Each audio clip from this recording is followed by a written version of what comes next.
अस्सलाम वालेकुम। आज का जो हमारा टॉपिक है ये भी हम लोग एजुकेशनल फ़िलॉसफ़ी को ही कंटिन्यू करने लगे हैं, जिसमें सबसे पहले हम लोग जर्नल फ़िलॉसफ़ीज़ को पढ़ रहे थे। जर्नल फ़िलॉसफ़ी जो थी वो मैंने आपको बताया था कि 5 हैं टोटल। उसके बाद हम लोगों ने कुछ एजुकेशनल फ़िलॉसफ़ीज़ को पढ़ना है। तो जर्नल फ़िलॉसफ़ी में हम लोग 4 जर्नल फ़िलॉसफ़ीज़ को पढ़ चुके हैं। इसके बाद आज का जो हमारा टॉपिक है इसमें कि हमारा जो आज का टॉपिक है वो आखिरी जर्नल फ़िलॉसफ़ी है एंड दिस इज़ एग्जिस्टेंशियलिज़्म। एग्जिस्टेंशियलिज़्म के बारे में थोड़ा सा इन डिटेल पढ़ लेते हैं। Father of existentialism is Soren Kierkegaard. He was Danish और इनका जो लाइफ स्पैन है वो 1813 से 1855 है।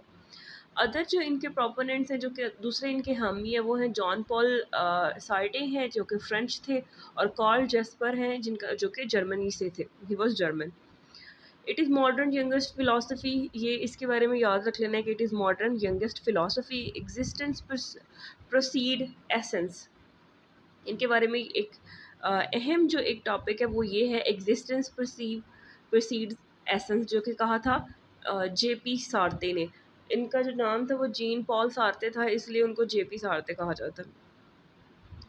अब आगे इस जो डेफ़िनेशन है या ये जो स्टेटमेंट है, अगर उसकी थोड़ी-सी डेफ़िनेशन में या डिटेल में जाएँ, तो एग्ज़िस्टेंट का मतलब है being, proceed, come before essence reality, कि जो रियलिटी है वो कम्स बिफोर बीइंग।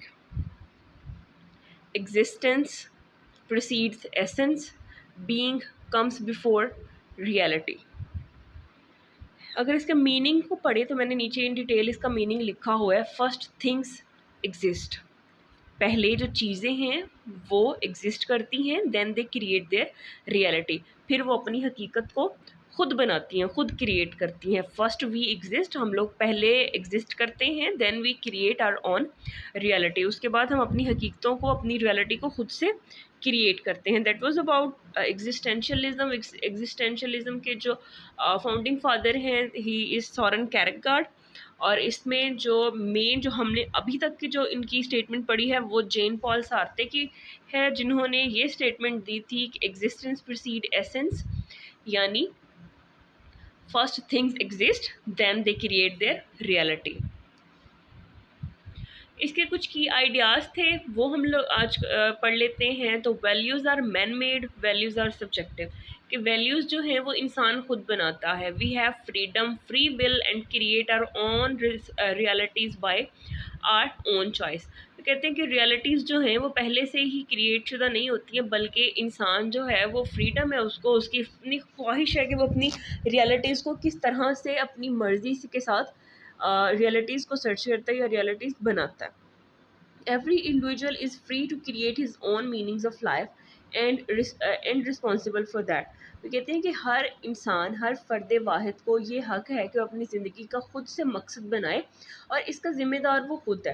कहते हैं कि इंसान पूरी तरह से आज़ाद है। एग्जिस्टेंशलिज्म के अकॉर्डिंग इंसान पूरी तरह से आज़ाद है, उसको कोई बाउंड नहीं किया गया, उसको फ्रीडम है और उसकी खुद की ऑन चॉइसेस पर उसको छोड़ दिया गया है कि वो चाहे तो अपनी रिस्पॉन्सिबिलिटी, वो खुद रिस्पॉन्सिबल है, वो चाहे तो अपनी रियलिटीज़ को जैसे मर्जी बनाए। Universe is meaningless, man give meaning to it.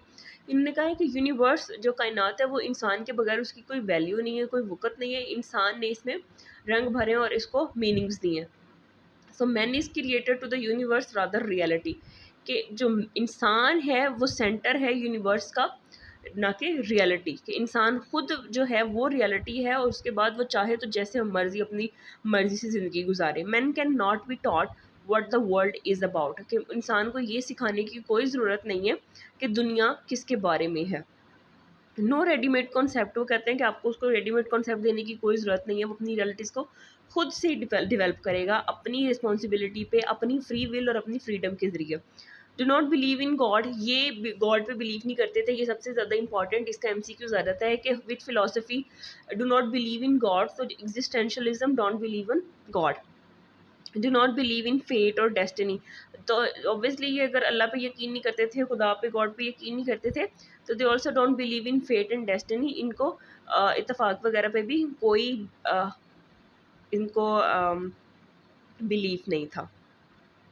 अगर इसके की पॉइंट्स की बात करें, इनको शॉर्ट शॉर्ट करके अगर मैं आपको ब्रीफली बता दूं, तो वैल्यूज़ आर मैन मेड, ये कहते हैं कि human is everything, human is centre, man is centre of this reality, man is centre of universe. इंसान अपनी ख्वाहिश के ज़रिए जिस तरह से मर्ज़ी अपनी रियलिटीज़ को क्रिएट करे, उसको आपने रेडीमेड कॉन्सेप्ट्स नहीं देने हैं। ये खुदा पे बिलीव नहीं करते हैं, डेस्टिनी पे बिलीव नहीं करते हैं।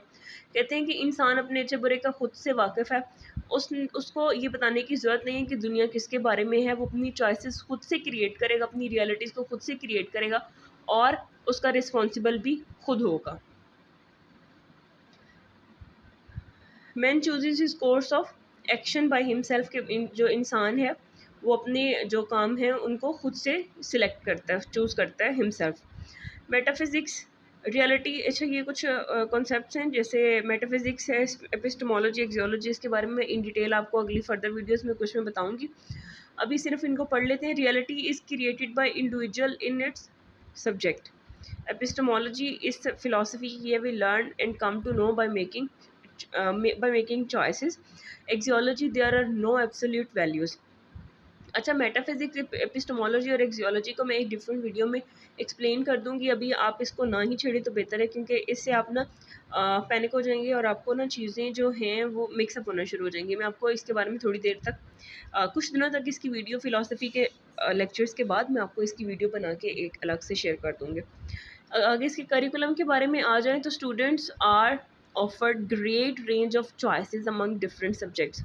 अच्छा, करिकुलम इनका एक ये होता है कि बच्चों को बहुत सारी बुक्स जो हैं, बहुत सारी डिफरेंट बुक्स जो हैं उनकी रेंज प्रोवाइड कर दी जाती है। बच्चा उसमें से अपनी मर्ज़ी के साथ, अपनी फ्रीडम, अपनी विल के साथ कोई से भी सब्जेक्ट अपनी इंटरेस्ट के पढ़ सकता है। टीचर इज़ फैसिलिटेटर, टीचर ने सिर्फ बच्चे को हेल्प करना है, क्योंकि अपने करिकुलम अपना खुद से डिसाइड करना है बच्चे ने, टीचर ने सिर्फ उसको हेल्प आउट करना है।